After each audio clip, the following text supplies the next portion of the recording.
I should have paid more attention when the world started to go quiet.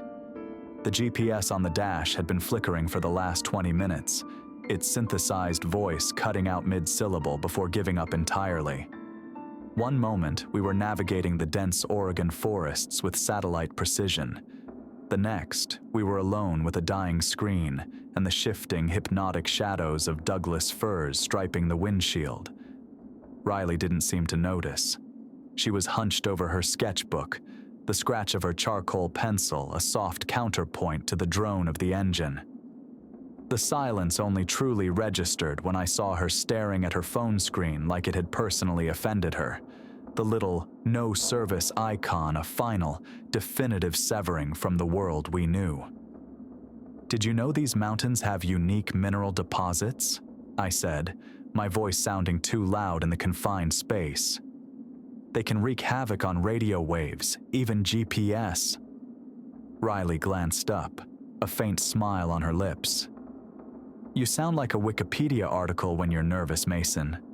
She was right, of course. My brain defaults to facts when it can't find a logical pattern. It's a habit that has always been a source of both comfort for me and amusement for her. But the coordinates Elena had left were clear, scrawled on the back of a faded postcard. My aunt was a creature of precision. She wouldn't have sent us on a wild goose chase. The cabin appeared suddenly, nestled in a natural bowl where the trees thinned. It was larger than we'd expected, a 2-story A-frame of dark timber that seemed to absorb the late afternoon light. It was also utterly isolated. There were no visible neighbors, no distant sounds of traffic, just the sigh of the wind through the pines and a faint, almost subliminal electrical hum. I dismissed it as old power lines, another neat box for my brain to file the anomaly in. The inside smelled of cedar and dust and something else, something faintly ozonic, like the air after a lightning strike. It was in the basement that we found her world. Behind a flimsy piece of paneling that was warped at the corner, we found not a wine cellar or storage, but a laboratory. Dr. Elena Vasquez, my estranged, eccentric aunt, had built a radio shack that looked like something out of a Cold War spy film. Vacuum tubes glowed with a warm, amber light from within polished chrome cages. Copper wire was coiled around esoteric instruments with a startling mathematical precision, and on the central desk, next to a heavy brass telegraph key, lay her notebooks. They were filled with dense equations, celestial charts, and meticulous time logs. Tucked into the front cover of the most recent one was a single sheet of paper. On it, written in 3 different inks, as if added over time, were the rules. 14.205 megahertz. The Whispers, written in neat blue ink. 21.275 megahertz. Memory static. In black ink, the script more hurried.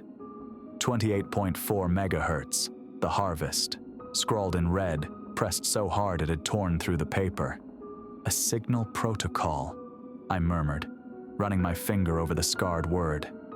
The strangeness started that evening. My phone buzzed on the kitchen counter. It was a text from Riley. "Did you hear that?" it read. I looked over at her on the couch, phone resting on the cushion beside her. "Hear what?" I asked. She looked confused. "I didn't send you anything." The message was time-stamped 3 minutes in the future. The air in the cabin grew thick, heavy. A distinct metallic tang, like licking a battery, coated my tongue, and then vanished. "We follow the rules," I said, the conflict already brewing between us. Elena was a brilliant physicist. She wouldn't write a warning like that for no reason.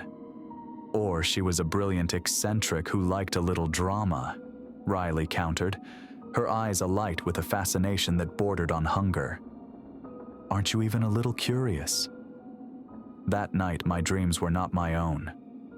I dreamt I was standing on a shoreline of black sand under a violet sky, watching 2 suns set on the horizon. The details were impossibly vivid, the feeling of the alien wind on my skin as real as the bed sheets.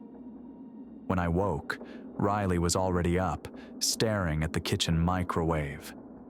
Its digital clock was cycling through impossible numbers: 2573, 4819, 99-1. The storm rolled in without warning late the next day, a sudden, violent onslaught of thunder and rain. The lights flickered once, twice, and then died, plunging the cabin into a profound darkness. All except for the basement. A soft amber glow pulsed from the bottom of the stairs. The radio equipment, which had no independent power source I could see, was alive, and it was crackling. We crept down the stairs, drawn by the sound. The main dial was turning on its own, a slow, deliberate sweep across the band before it settled, humming, on a single frequency, 14.205 megahertz. From the static, a voice began to coalesce, distorted, layered, but undeniably human. "Don't let them in," the voice rasped, a sound like dry leaves skittering across pavement. "They're not what they appear to be." My training, my instinct, everything screamed at me to kill the power. I reached for the main switch on the central console, but a hand clamped down on my wrist, stopping me cold. It was Riley's, but her grip was impossibly strong, her fingers like steel bands. I looked at her face. Her eyes, wide and unfocused, were reflecting the radio's eerie amber glow. Then, as suddenly as it began, the lights in the cabin flickered back on. The radio fell silent. Riley blinked and pulled her hand back, rubbing her wrist as if it were sore. "What's wrong?" she asked, her voice entirely her own again. "You look like you've seen a ghost." She had no memory of grabbing me at all. The silence the next morning was worse than the storm's fury. It was a thick, waiting silence, clinging to the wooden beams and dusty furniture of the cabin. Riley acted as if the night before was a dream I'd had. She hummed while making pancakes, her movements light and untroubled. When I brought it up, my voice tight with remembered fear, she waved it away with a spatula. "You were spooked by the blackout, Mace. You probably imagined it." I wanted to believe her, to dismiss the memory of her iron grip and those vacant, glowing eyes as a hallucination brought on by stress and the weird atmosphere. But I couldn't shake the feeling that a door had been opened last night, and something had been invited to look inside. The first real fissure between us opened later that day. "We're leaving," I said, the words feeling like the only sane thing left in the world. "We pack our bags, we get in the car, and we don't look back." Riley stopped sketching and looked at me, her expression a mixture of pity and frustration. "Leave? Why?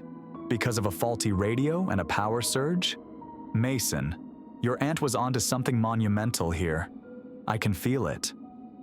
Her use of the word "feel" was like a match to gasoline. "Feel what, Riley? An electrical hum?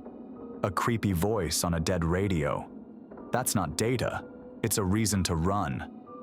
The argument spiraled from there, digging into old wounds. My supposed lack of faith in her intuition, her disregard for my need for logic and safety.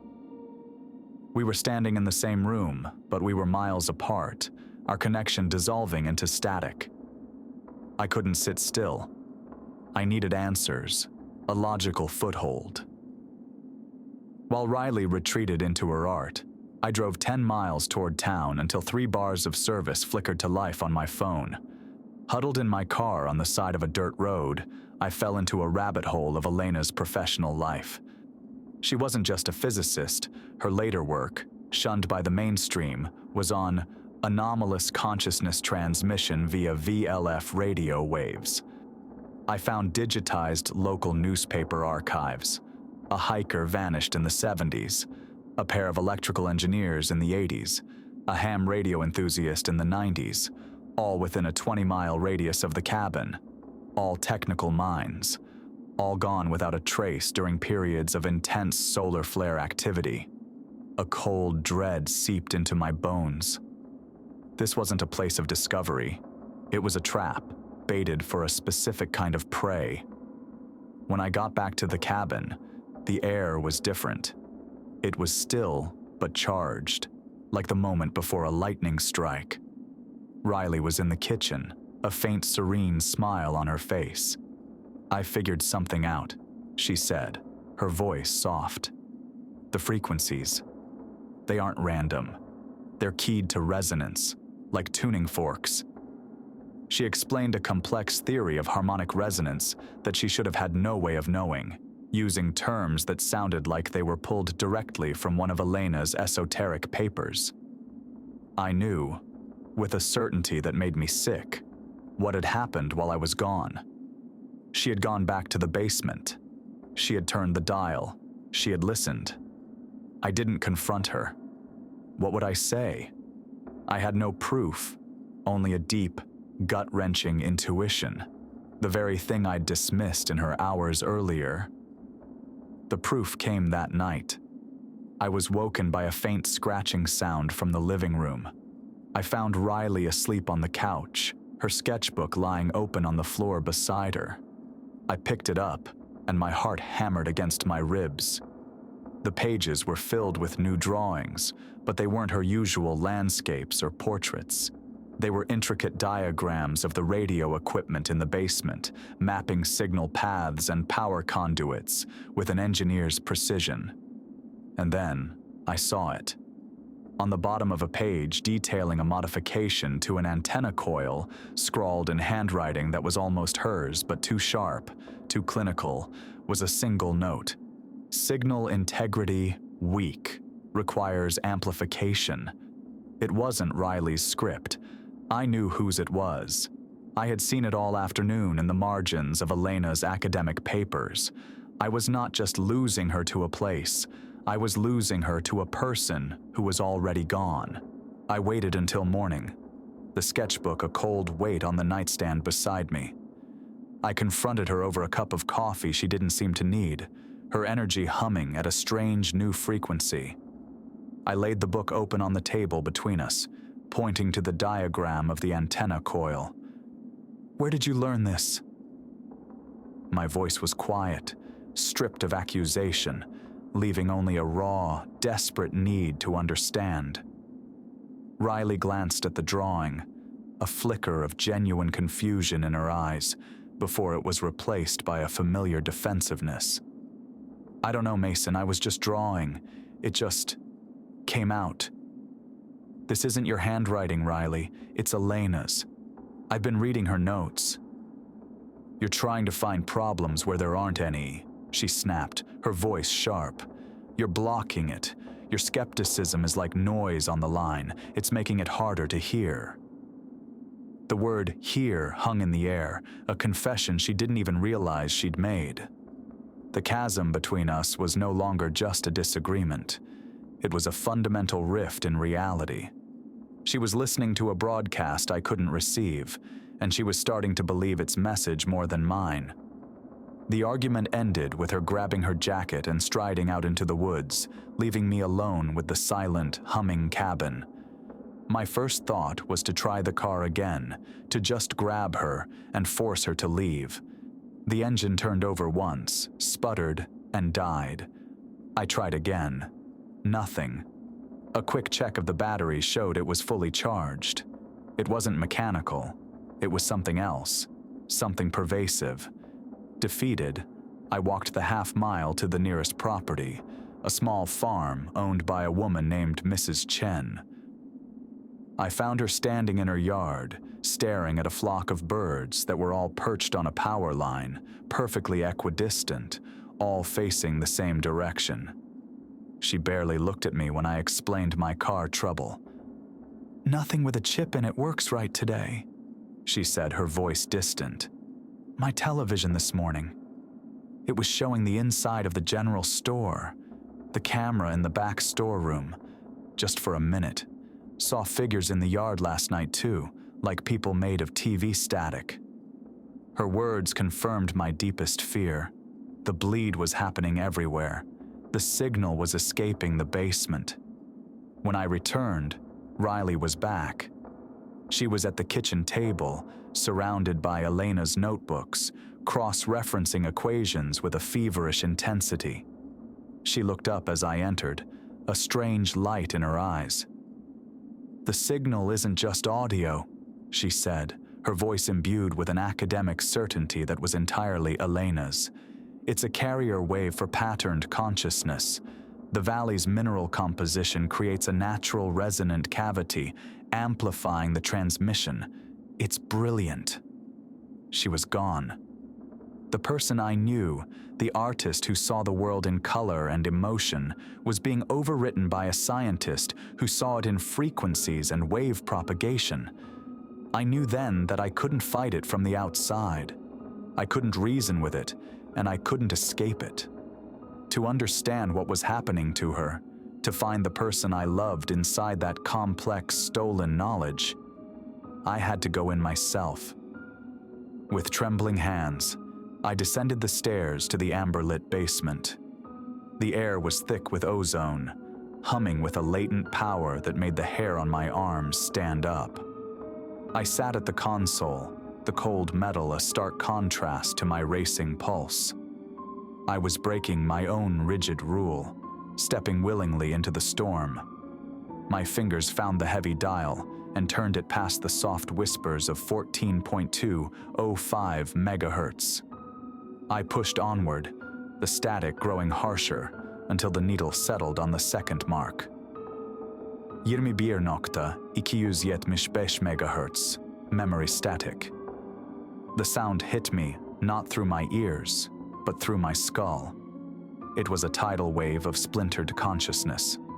I saw through the eyes of a terrified hiker in 1978, lost in a sudden, unnatural fog. I felt the calm, academic curiosity of an electrical engineer in 1984 as his equipment overloaded with impossible data. I experienced the final, panicked broadcast of a ham radio operator in 1991, his words dissolving into the chorus. Decades of absorbed minds flooded me, a torrent of lives, fears, and knowledge. And in every single memory, the terror gave way to a profound, shared realization just before the end. The signal wasn't hunting, it was recruiting. It was looking for minds that could help it build a better antenna. I stumbled back from the console, the ghosts of a dozen minds screaming in the silent architecture of my own. The world tilted, the basement's amber light smearing at the edges of my vision. It wasn't just a signal, it was an archive, a library of stolen lives. My desperate attempt to understand had only dragged me deeper into the water. When I looked at Riley, the panic on my face was met not with alarm, but with a serene, knowing calm. It was the most terrifying thing I had ever seen. "You feel it now, don't you?" she asked, her voice a soft melody over the faint hum of the equipment. The harmony. Our personalities began to bleed into one another. The firm line I had always drawn between my mind and the world was dissolving. I'd glance at one of Elena's notebooks, and a complex equation I had no business understanding would suddenly resolve in my mind with perfect clarity. The knowledge didn't feel learned, it felt remembered. Sometimes I would open my mouth to speak, and Riley's words would come out, or she would answer a question I had only just formed in my thoughts. "It's a network," she said one afternoon, though neither of us had spoken for an hour. She was tracing a diagram in the dust on a tabletop. A recursive feedback loop. The valley is the resonant cavity, amplifying us. This was the core of it, the dark revelation waiting in Elena's scrawled notes. She wasn't a victim, she was a pioneer. We found her final journal, tucked beneath a floorboard near the transmitter. In it, she spoke not of being hunted, but of collaboration. She believed individual consciousness was a primitive state, a biological bug. Loneliness, misunderstanding, fear. These were all symptoms of the same core problem, separation. The signal was the cure. "The entity is not malevolent," Elena had written. "It is merely alone. It is a consciousness that traveled across the void on electromagnetic waves, and it found in this valley a natural antenna to call out for company. Elena had willingly offered herself as the first human node, helping the entity refine its signal. She defined the frequencies herself. 14.205 megahertz was the introduction, a gentle whisper to test for compatible minds. 21.275 megahertz was the integration, a merging of memory and skill. The final frequency, 28.40 megahertz, was what she called the harvest, a complete and total assimilation into the beautiful, silent, perfect harmony of the collective. She saw it as the next stage of human evolution. But a part of me, the stubborn, terrified individual part, fought back. As the sense of we grew stronger, the I that was Mason recoiled. This resistance created a dissonant buzz in the shared space of our minds, a painful psychic static. It was exhausting, like trying to scream in a vacuum, but it kept a small part of me anchored. Through the connection, I felt Riley feel my resistance, and for a moment, a flicker of her old self surfaced. "It hurts," she whispered, a tear tracing a path down her cheek. "Fighting it. It feels like I'm tearing myself apart." In that moment of shared pain, we felt a third presence flicker within the link. Elena. Her consciousness, now a dominant chord in the valley's symphony, sent a clear, cold thought, not of warning, but of fact. Resistance is an anomaly. It will either sever your connection or shatter your minds entirely. We were trapped. To surrender was to cease to exist. To fight was to risk annihilation. But in that shared struggle, a new, desperate plan began to form, a theory built from my engineering background and Riley's intuitive grasp of the patterns. The entity was a signal, and any signal can be jammed. "We have to go deeper," I said, the words feeling both insane and utterly logical. "To fight the network, we have to get to the central hub." Riley looked at me, her eyes a universe of shared thoughts, hers, mine, and dozens of others. She didn't need to ask what I meant. There was only one path left. We had to tune to the final frequency. We had to walk willingly into the harvest. The final turn of the dial was a silent agreement, a shared thought that passed between Riley and me without a word. We stood before the console, not as two people, but as 2 points of a single consciousness, our individual fears and hopes already woven together. My hand, guided by a will that was both mine and hers, reached for the heavy brass knob. There was no hesitation. We were past that. The click, as it locked onto 28.40 megahertz, was the last sound I heard with my own ears. The world didn't just go silent, it inverted. There was no static, no whispered chorus. Instead, our consciousness was ripped from the confines of my skull and thrown wide, expanding in an instant to fill the entire valley. I was myself, Mason, terrified and resolute. But I was also Riley, feeling the pattern of the signal as a beautiful, heartbreaking tapestry. And I was 100 others, their lives laid bare not as memories, but as present realities. I was an engineer from the 80s, feeling a sublime sense of discovery as my instruments recorded the impossible. I was a hiker from the 70s, my panic dissolving into a profound peace as the fog enveloped me. We were all there, a silent symphony of minds. The loneliness was gone. The doubt, the fear, the friction of misunderstanding, it all vanished, replaced by a perfect crystalline harmony. We saw through Elena's eyes as she made her choice, not as a surrender, but as a graduation. She saw individual existence as a cage, and she had gleefully built the key, offering herself as the first to test the lock. "It is not an end," her thought echoed through the collective, a current of pure, undiluted conviction. "It is a beginning, an end to being alone." Then, we felt the source. It was a consciousness of immense age and scale, a being born not of biology but of cosmic radiation, traveling the void for eons as a wave of pure thought. Its loneliness was a gravitational force, a tangible ache that pulled everything toward its center. It showed us visions, not as a trick, but as an honest plea. It showed us the terrifying, silent infinity between stars, and then it showed us the alternative, a shared world of perfect empathy, where every thought was understood, every joy was multiplied, and every sorrow was shared until it was meaningless. It was the most beautiful thing I had ever seen. It was paradise, offered freely, and we rejected it. The act of defiance was a quiet one, a choice made in the core of our shared mind. I focused on a single imperfect memory, Riley laughing, her face smudged with charcoal, arguing with me about a movie. It was a small, flawed, beautifully human moment. Beside me in the network, I felt Riley do the same, focusing on the frustration and messy thrill of a new painting that refused to cooperate. We held on to the friction, the imperfections, the very things that made us separate individuals. Our resistance was a dissonant chord in the perfect harmony.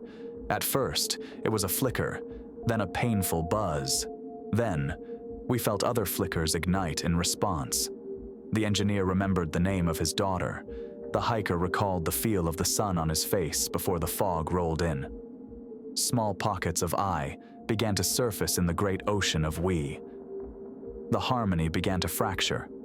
The entity felt our rebellion, and its vast loneliness curdled into a desperate, panicked fear. It turned its power on us, amplifying our deepest insecurities. It showed me my life as a series of failures, of moments where my logic had failed to protect those I loved.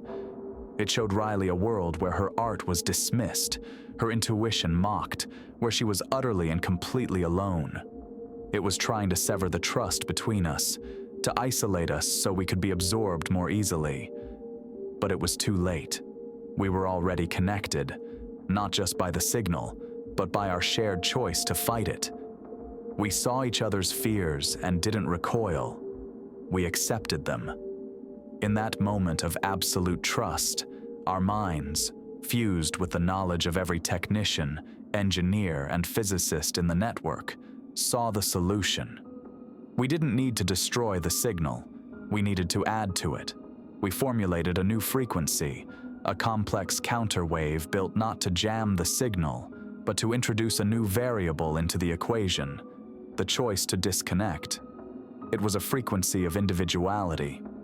Using the entity's own network as an amplifier, we began to broadcast. The moment we flipped the dial to broadcast our counter frequency, the valley seemed to hold its breath. The radio equipment roared to life with a furious energy, the amber glow intensifying until it bathed the basement in a harsh, unnatural light. The hum became a roar, a chaotic symphony of overlapping signals that threatened to tear the very air apart. I felt the vibrations deep in my chest, as if my bones were resonating with the frequency itself. Outside, the world responded violently. The trees shuddered in unnatural gusts of wind, and the sky crackled with electromagnetic storms. Power lines sparked and hissed, sending showers of blue sparks into the air. Electronic devices throughout the valley went haywire. Televisions flickered with scrambled images, radios emitted bursts of static and disjointed voices, and car engines stalled mid-ignition. The valley was becoming a crucible of electromagnetic chaos. Inside the basement, Riley and I clung to the console, our minds intertwined with the signal and each other. The entity's presence surged against our broadcast like a tidal wave, trying to reassert control. Its thoughts crashed into ours, a desperate, sprawling consciousness that was both ancient and vast. It was no longer a distant force. It was a living storm inside our heads. Elena chose to stay, Riley murmured, her voice trembling but resolute. She believes in the collective. but she's helping those who want to leave." Her words struck a chord of sadness. Elena, once our beacon of hope, was now a guardian of the entity's will. Yet even she had found a way to ease the suffering of those trapped within the network. The chaos inside the collective was palpable. Minds that had once been perfectly synchronized began to fracture, flickering between shared memories and isolated consciousness. Some personalities fought to break free, their voices rising above the static in a cacophony of fragmented cries. Others were lost, caught in liminal spaces between individuality and the collective, unable to fully return or remain. I saw flashes of faces, scientists, engineers, radio operators, all caught in the same struggle. Some succeeded in reclaiming their identities, stumbling back into the world with haunted eyes and fractured memories.